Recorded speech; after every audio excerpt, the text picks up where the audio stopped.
Hey guys, welcome to my December 2010 DVD update, part 1. I've decided that I'm just going to do a couple of parts before Christmas because I've gotten quite a few over the past few weeks, so I decided that I would try and get a couple of videos out of the road. So I'm going to show you 6 movies in this part, and I've actually watched all 6 movies since getting them, so yeah, that's probably a first. But anyway, first up I've got a few Christmas movies to add, because I needed to add a few to my collection. So first up is the Santa Claus with Tim Allen. I decided I'd at least check out the first one. I'm not too interested in seeing the other sequels, but I actually really enjoyed this. It was just a lot of fun, and yeah, it's a good fun Christmas movie to watch, and I actually really enjoyed it. So I wasn't too sure what to expect from it, but yeah, it's probably, I'm probably going to rewatch it again next Christmas. So yeah, that's the Santa Claus. And then I have the Polar Express, which with Tom Hanks. Because this one's only been a recent one that I've been wanting to check out, because for the most part I wasn't too interested in watching it, and then recently I decided that it actually probably wouldn't be a bad film to watch, so I decided to buy it. And yeah, this was a really good film. It's an animated film, and yeah, it's just really good, has a really good story to it, and yeah, and it's about like the message about believing, and yeah, it was just a really well done film. Yeah, and another Christmas favourite. So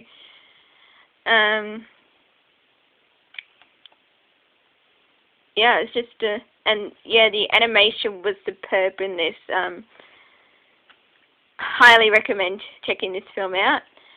So that's the Polar Express. And then we have Holiday Inn.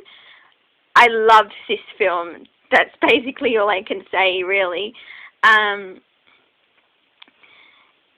been wanting to check this film out for ages, and I finally, because I had it easy DVD, had it in one of there's like it was $9.97 free shipping for pre-ordering, and yeah, because this movie has one of my favourite Christmas songs, which is White Christmas, and I just adored this film. It was a real classic, with of course starring Bing Crosby and Fred Astaire, who I love. And even though I was actually rooting for Bing Crosby's character throughout the movie, because Fred Astaire really, his character was such an obnoxious jerk. I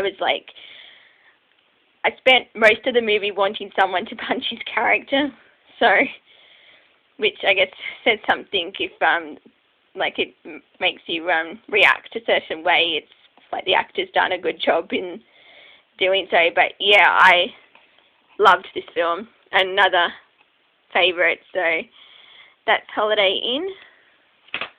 And then I got BMX Bandits. Mostly because this is Nicole Kidman's, I think it's her earliest role.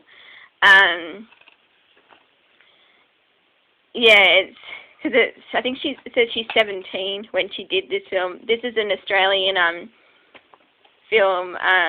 Well, of course, it's related to BMX Bandits, hence the title. I have to say, it didn't age very well. But this film is totally cheesy. It's just, if you don't take it seriously and just sit back and watch it, it's just just to watch, like, and the acting is a bit off at times, but because Nicole Kidman is actually probably the best actor, or one of the best actors in this. Like, the other two kids aren't that good, to be honest, but it was just a decent movie to watch. And if you watch it, you have to go into it not expecting a lot, because it's just like mindless fun, pretty much. So that's BMX Bandits. And then we have Forgetting Sarah Marshall. I actually watched this last night, and it was a fairly decent, like, comedy. Like, I didn't mind it at all. Like, I thought it was just a lot of fun. So,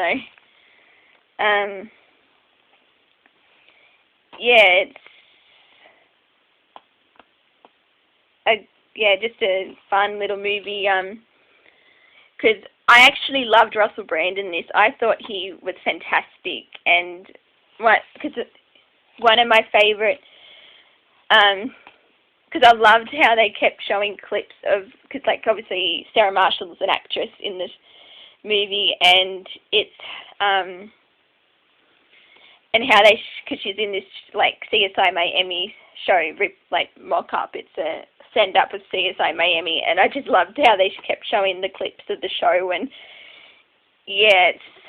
I really enjoyed it. So that's Forgetting Sarah Marshall. And then have Aeon Flux. I